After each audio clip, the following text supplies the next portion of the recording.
Hello there, my name's Vince from My Mate Vince, and in this video today we're going to try to fix up this Dyson fan which has this F2 error code. So if you have a look here, it keeps coming up with F2. Now if I unplug it and plug it in again and unplug it and plug it in again, and if I try that maybe 30 or 40 times, and I'm not joking, that's what I have been doing, then occasionally it will start up.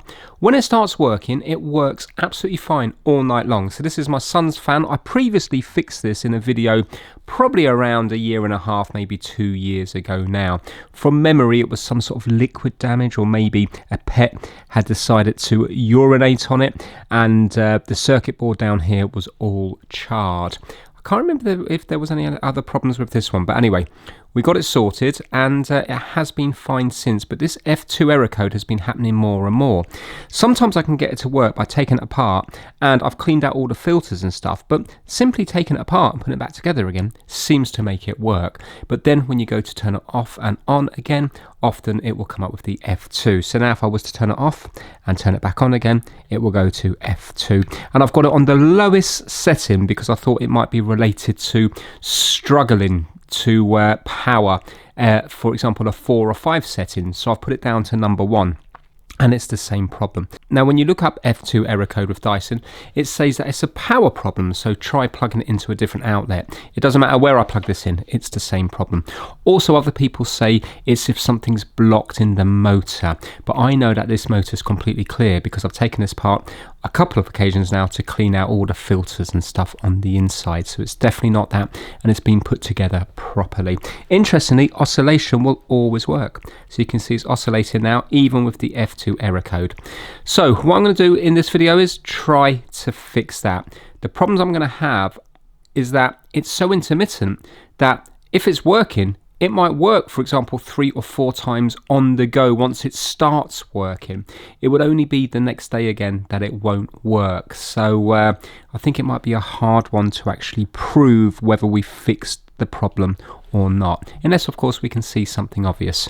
Let's get started. So the Dyson fan is actually easy enough to get into. You do need some Torx bits. You need to remove the top part, the bladeless fan part, and then there's one little Torx screw that will undo the top little section, which will allow you to take the motor out. For me, just taking the motor out and then turning it on allows it to work again. It's so weird because then you think you fixed it because you've cleaned out a filter, but it's not. It's just taking the motor out just seems to get it to work, but then when you leave it stationary again and you turn it on and off a few times, it comes back up with the F2. And this is why it's so hard to fault find, because it's so intermittent. I also want to get to the circuit board at the bottom, so I have to undo a couple of screws that hold in the oscillating bit, and then you undo the main screw in the middle and that bottom bit comes off. I can't find anything wrong on the circuit board whatsoever. I'm going to turn my attention onto the fan motor, because looking online, Dyson say an F2 error is to do with a power problem. But online everybody's talking about their fan blades was stuck, or they was full of dirt, or it needed a new motor. So most people seem to think that the F2 error code is the motor, hence the reason why at this moment in time in the video I am concentrating on the motor. So to get into the motor part itself, you need to undo another 4 Torx screws, and then underneath that there will be another 4 bigger Torx screws, and that will get you into the actual motor and the little turbine fan type thing that spins. So let's pick up the video when I'm about to look at that. Let's see what's in here.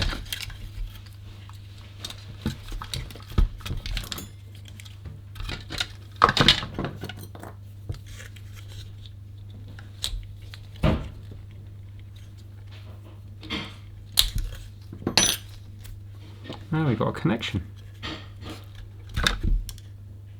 Okay, well, I'm going to check for continuity on all the wires here. So we've got 3, 4, 5, 6, 7, 8.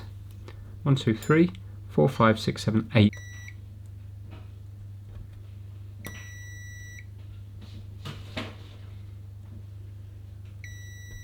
Right, wires are okay, which you would think it's new, isn't it? Now, if the motor had gone, why would it work sometimes?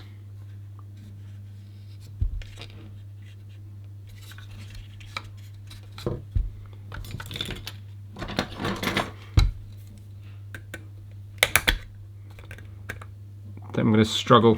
I already struggled trying to get that off before. I wonder, could I get inside the motor just to see if there's anything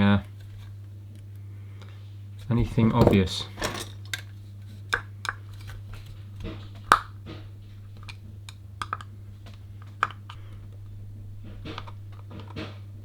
Yeah, I can bend it up from here. There's little tabs just around the edge.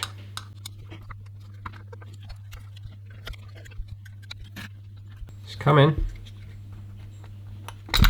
Here we go. Right now. See, maybe it's some Hall effect sensor or something that's gone in here.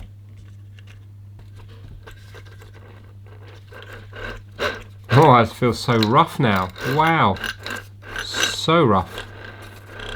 In fact, you can like feel it going through each magnetic bit.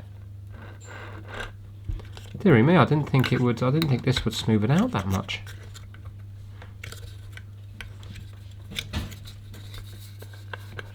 Yeah, it does.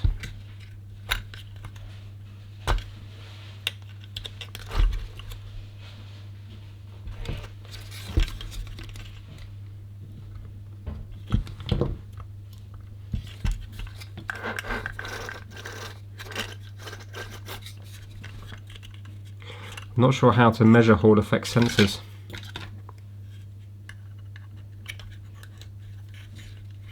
Are they even in here?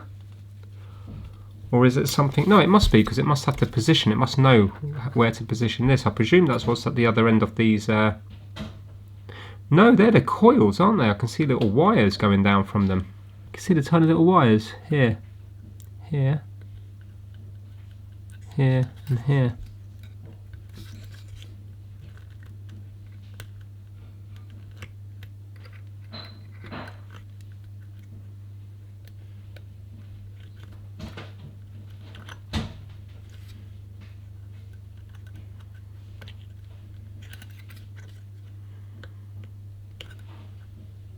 I can't lift that up because they're all it's all soldered, isn't it?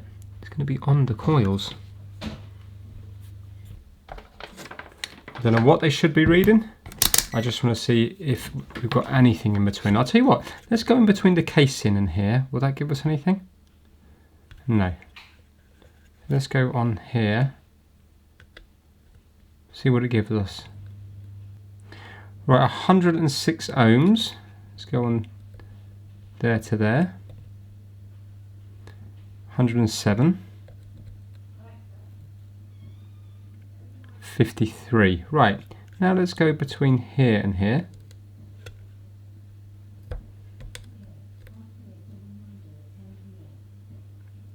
106. Here to here. 53. Right, so they're all 53 when they go down to common, but amongst themselves they're 107, which is double the 53, isn't it, or 54? So I think they're okay. I mean, does that move when I turn it? Let's see.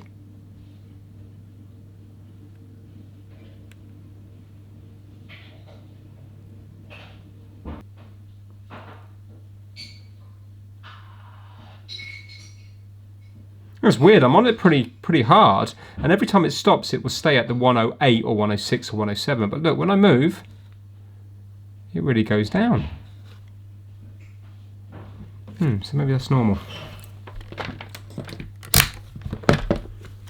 So now that the coils look like they are kind of making sense, they are measuring okay, and when we move it we are getting some kind of change in ohms, which might suggest that the magnets in there are actually working alright. All I do is reflow it for the sake of reflowing it, so I just tap the soldering iron against each of the joints, and then I'm going to close it up. Closing it up does involve a hammer and a screwdriver whacking the outside of the motor to get the tabs back in to keep the back into place. I'm going to turn my attention to the circuit board down at the bottom of the fan, because maybe the issue isn't with the motor, maybe it's with the circuit board providing the motor with incorrect power. There might be something on the circuit board which isn't allowing the motor to work, because Dyson does say that the F2 error code is to do with power. This video today is sponsored by PCBWay, so head over to PCBWay.com and you will see that they're having their 10th anniversary, and you can take the 10th anniversary tour. In the tour you will find a nice range of money off exclusive coupons, and you can unlock another exclusive coupon after watching the video. And depending on whether you've shopped with PCBWay before in the past, you will have access to either 1 or 2 boxes which will contain a mystery gift. Now if you haven't come across PCBWay before, let me tell you a bit about them. PCBWay is your one-stop solution for all things PCB fabrication and assembly. From rapid prototyping to full-scale production, PCBWay delivers top quality products. So whether you're a seasoned engineer or a hobbyist just starting out, PCBWay's user-friendly interface makes ordering your own custom PCBs very easy. So I'd like to wish PCBWay a happy 10th anniversary. Didn't work. Double one didn't work. 1 minute. This time. Whoa! So I'd like to thank PCBWay for sponsoring the My Mate Vince channel, and I hope you have another 10 years of success. Links, as always, will be in the description down below. I'm just going to get some isopropyl alcohol, because I do see it looks like there's a little bit of kind of furry, corrosion-y stuff down here.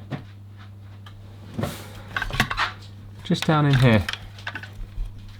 I'm just going to clean up the board, just in case. Just doesn't look very nice around this area.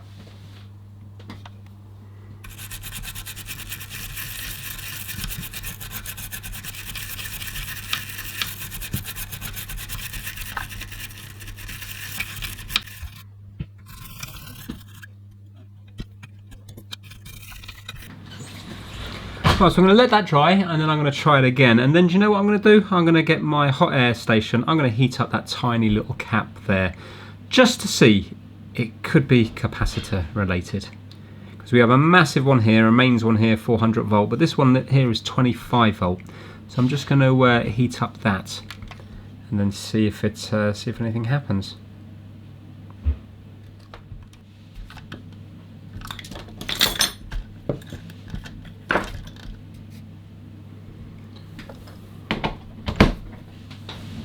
Right, okay, so still F2 fault, so now let's heat up the cap.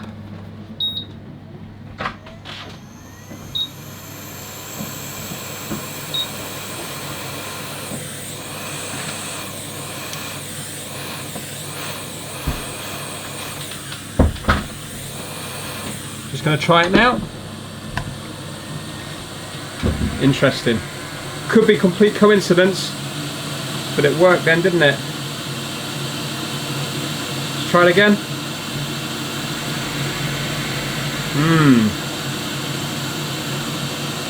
Or I suppose it could be any other component in that area, or again, pure coincidence. Do you know what's weird as well? Why is there white marks and pen marks down this fan type thing?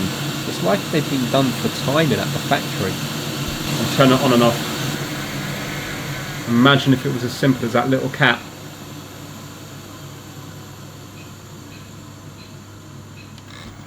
This is interesting.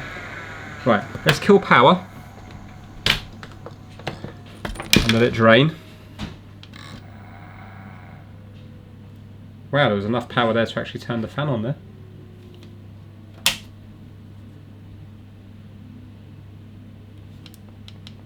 Excellent, it drained it nice and quick because there was power there from the motor. Right, plug it in. Now let's see. Wow. But that's the most we've had it working.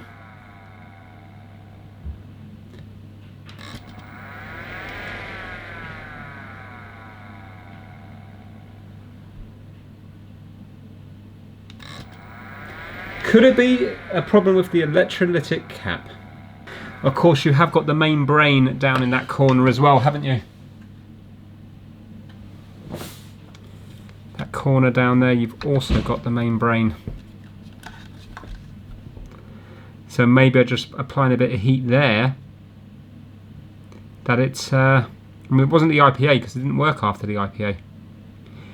Maybe that chip's failing. I mean, that's what failed on another one that I was working on.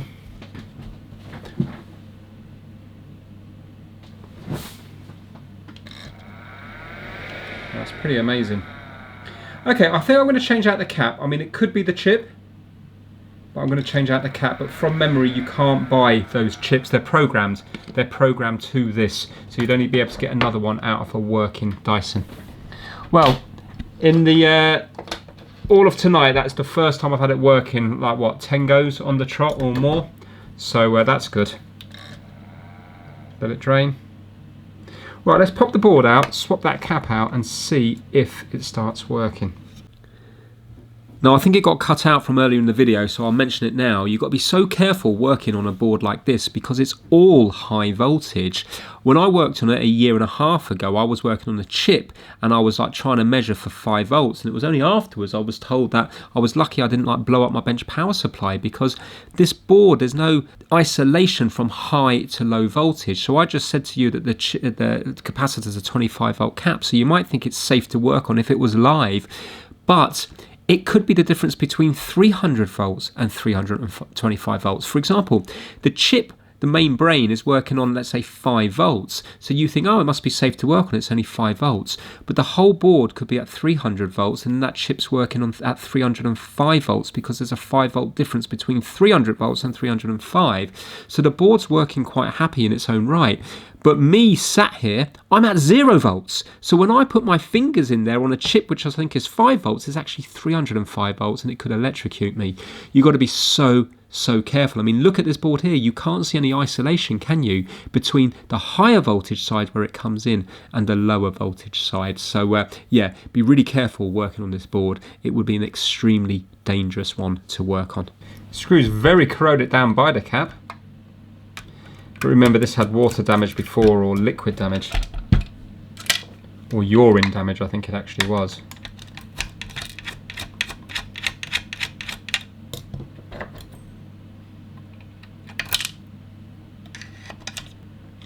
Just taking a picture so I know which way these mains cables feed it.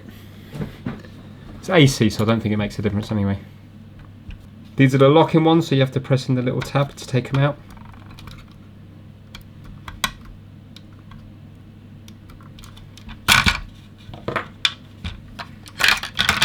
We're out. Excellent. Right, that was the repair I did prior.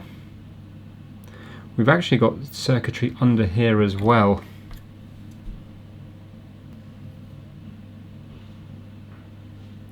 Oh, hold on a minute. Don't think it is it, but I never noticed this before. There's all corrosion down by this chip here. So look, can you see all this here?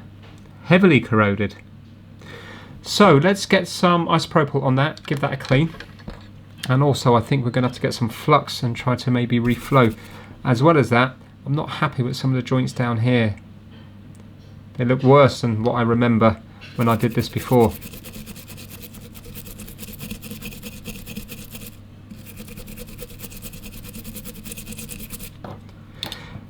This isn't really near the cap though, the cap's here. So I wouldn't really be heating up, the heat wouldn't have got down here, I don't think.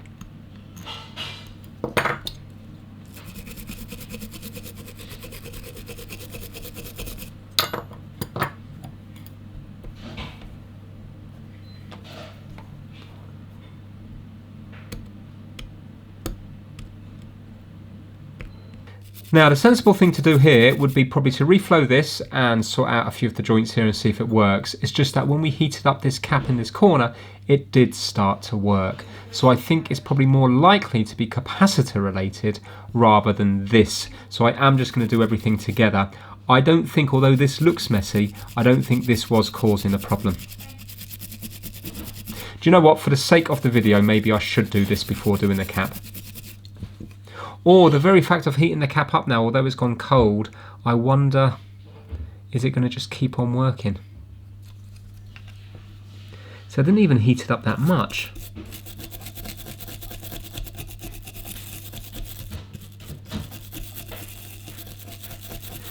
See, I know it'll probably work now, which is great, which is fantastic. It's just I kind of wanted to prove what the fault was, rather than just do random things in the hope that it's going to work. I am going to resolder these ones here, these ones, and also these ones, and then I'm going to put it under the microscope and reflow this chip here. Just going to add a little bit of flux.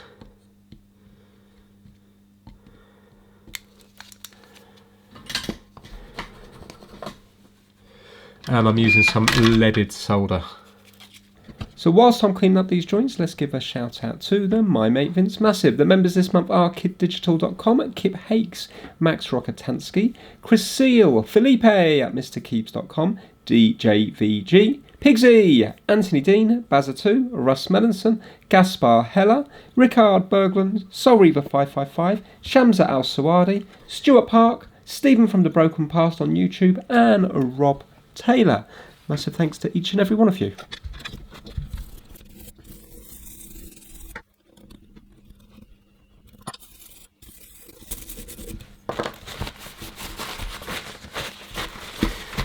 Right, that's those ones done there. They still look a little bit messy. The problem is there's a lot of the conformal coating on this board, like it's got a slight protective layer on, and that's why it's hard to get the solder through that and look nice and everything. And then when you clean it with IPA, it looks even worse, but you can see that they're all reflowed now. These look a little bit blobby here, but that's definitely on that pad, and I think that one is on that pad.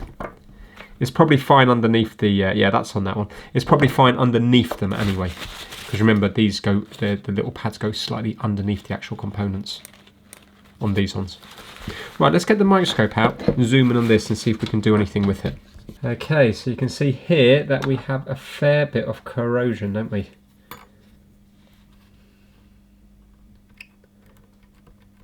I mean, I would say that this is our problem, but then why did the heat on the capacitor on the top side of the board and in the other corner get it to start working? Well, I'm going to get the grinding pin on this in a minute to try to clean that up.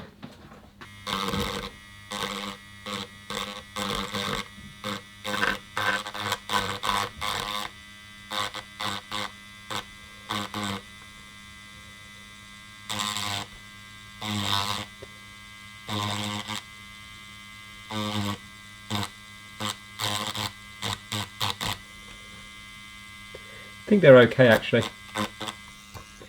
They look messy, but you can see underneath they are actually, they're still connected.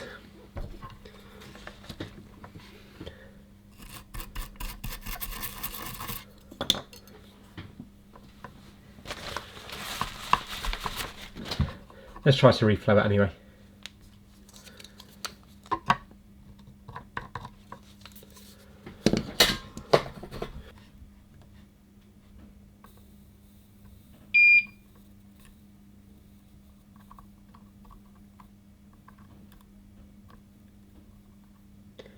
Again, I don't care if they look blobby, I just want them to make sure they're connected.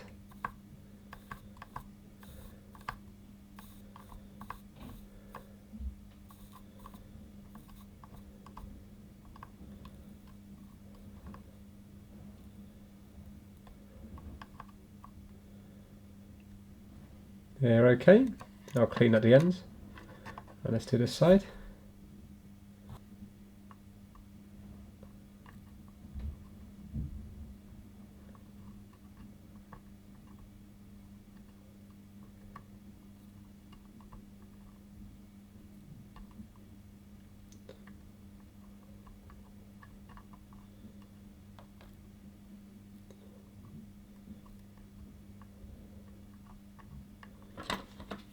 That one doesn't want to stick very well, does it?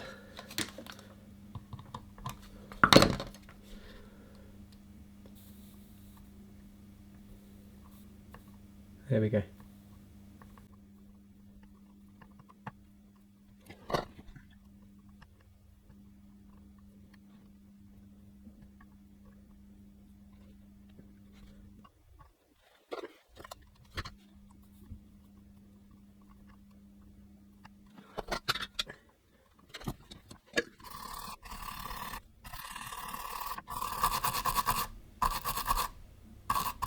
Right, you can see that that looks a million times better than it did before, because before they were quite black and green.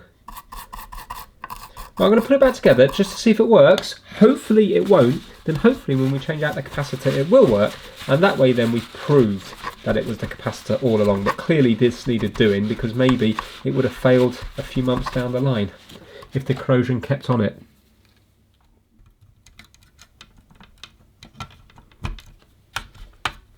Right, I'm hoping the heat from the soldering iron's gone from the board. That's going to spin okay. So again, I'm not putting my hands anywhere near it. Let's plug it in. What I'd love to see is the F2 fault. Right, come on. Okay, that's slightly annoying.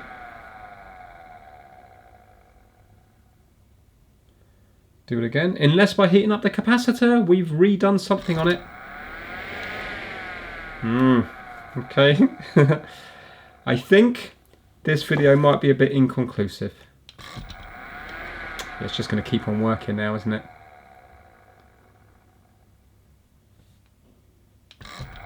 Yeah, oh well. I mean, look, the main thing is that it's working because my son absolutely loves this fan. And I didn't want to go out and have to buy another one or look for a new second-hand one that I could then fix. I am going to swap out that capacitor because I think it's still related to the capacitor, but I think by heating it up, we've done something to it. So I have to take the board out again, and I am going to test the board to make sure there's no voltage left in it, to make sure it's nice and safe to work on. So I'll just show you that now. Just going to check this massive cap. It should be drained because I left the fan on when it was unplugged, so that should have drained the power out of it. But let's just see. Yeah, 3.3 volts, fine. So we are looking for 25 volts, 100 microfarad. So I get myself a replacement cap, I take out the old one, I put the new one in. Somehow I managed to put it in the wrong way round, the positive to the negative and the negative to the positive. I don't quite know what was going on in my mind, but anyway, I flip it back over and I don't plug it in. I notice it before turning it on, and I put it in the right way. I'm not just soldering it from underneath, I'm also soldering it from above as well, because it goes through vias, and in that corner of the board there was a bit of corrosion. So let's just say it is possible that the vias are broken through from top to bottom. So if I solder up the top and solder up the bottom, the legs of the capacitor are now acting as a via, aren't they? You know, they're connecting up the top and bottom. While if I just solder it up from the bottom, they might not necessarily make contact with the top of the board if the via was to have corroded through. Unlikely, but possible. As far as I can see, this is just a top and bottom layer board. If there was layers in the middle, then if your via's gone, then adding your capacitor through is unlikely to connect up the vias in the middle. It could happen, but it'd be unlikely. But in this instance here, I don't care if the via's eaten through. As long as you solder it from the bottom and the top, the leg of the capacitor is going to act as the new via. So yeah, there we go. Let's test this capacitor now that it's out of circuit. We'll test it for capacitance and also ESR. You never know, it might pinpoint high ESR, and then we know that was the problem all along. Imagine if we could actually see it was faulty. That'd be fantastic. See, I don't think it's old enough to have faulty capacitors.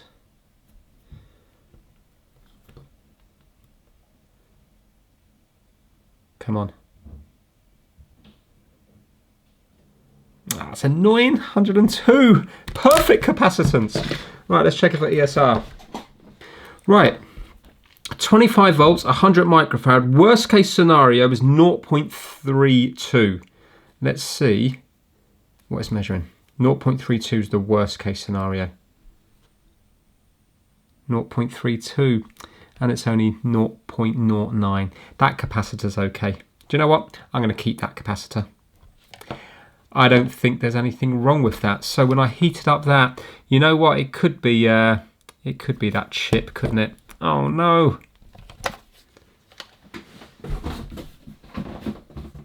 This might be one of those ones where it works for a few weeks, then stops again. So I'm just going to Google the corroded chip just to see if it pulls up any data sheet. It might give me a better idea of whether it's a chip that was faulty or whether it could have been the capacitor, and heating it up has fixed it.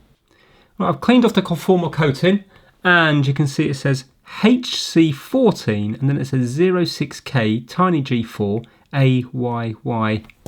Not sure what that is. AYY1, I think. Now, I didn't think anything would come up if I typed up HC14 into Google, but it does. And it's this, but I don't know if that is this chip. So this is definitely 7 legs and 7 legs, so 14 legs, which does marry up with this one here, yeah? HC14. It says it's Hex Schmidt trigger inverter, high performance silicon gate CMOS. It says it's useful to square up slow input rise and fall times due to hysteresis voltage of the Schmidt's trigger. This means nothing to me. The HC14 finds applications in noisy environments. So I think it does many things, but it does clean up noisy signals, and also it changes sine waves to square waves. So maybe that we know the motor is like a brushless motor with Hall effect sensors in it. So maybe would it need to see nice square waves to make it operate properly? And if it can't see those square waves, it doesn't even want to start up. I'm thinking now this Hex Schmidt trigger inverter is responsible for the F2 fault. But let me know what you think down in the comment section below, because to me it sounds super complicated, and I think there'll only be a few viewers out there that will actually understand what this chip does. But I'm beginning to think now that it was all down to the corrosion on this chip, because it wasn't operating properly, and maybe just every now and then those legs would make a contact, but maybe 6 or 7 or 8 or 9 times out of 10 they didn't, in which case then the fan wouldn't start up because it wasn't seeing a clean signal. Not too sure. Let me know what you think. So I'm going to put this fan back together, and as of filming, it was filmed on the 3rd of July, and now when I'm doing this voiceover, it's the 8th of July, and this has actually been in operation for 5 days, and it's currently in my son's bedroom right now on. So let me get it out of his bedroom, bring it back downstairs, and I'm going to show you it working. It is the next day because my son was using it last night. Every single time this has been on since, and I've been experimenting with it. Every time I go into my son's room, I've been turning it on and off to see if it comes up with the F2 error, and it hasn't. I can safely say after this amount of times that it's definitely fixed, and it isn't just intermittent where it just happens to be working now. It's worked too many times every single time for it to be intermittent. So it looks like the error 2 issue has been fixed, and it will turn itself on even if I go to number 10 here and turn it off. Every single time it will come back on, so it definitely hasn't got any power issue whatsoever, and oscillation and everything else still works. So the only thing which is not as good, and this is my fault, is it's a slight bit noisier than it was before. So it's got a bit more of a whine to it, while before it was a more silent operation. But it still serves its purpose. My son can still sleep with it. My wife doesn't get annoyed about the noise of the fan. But yeah, in hindsight, I wish I hadn't taken off the back of the motor, but I was expecting to maybe find something in there. But the bottom line is, it's working out. I think it was to do with the chip. I think it was to do with corrosion on the chip rather than anything else.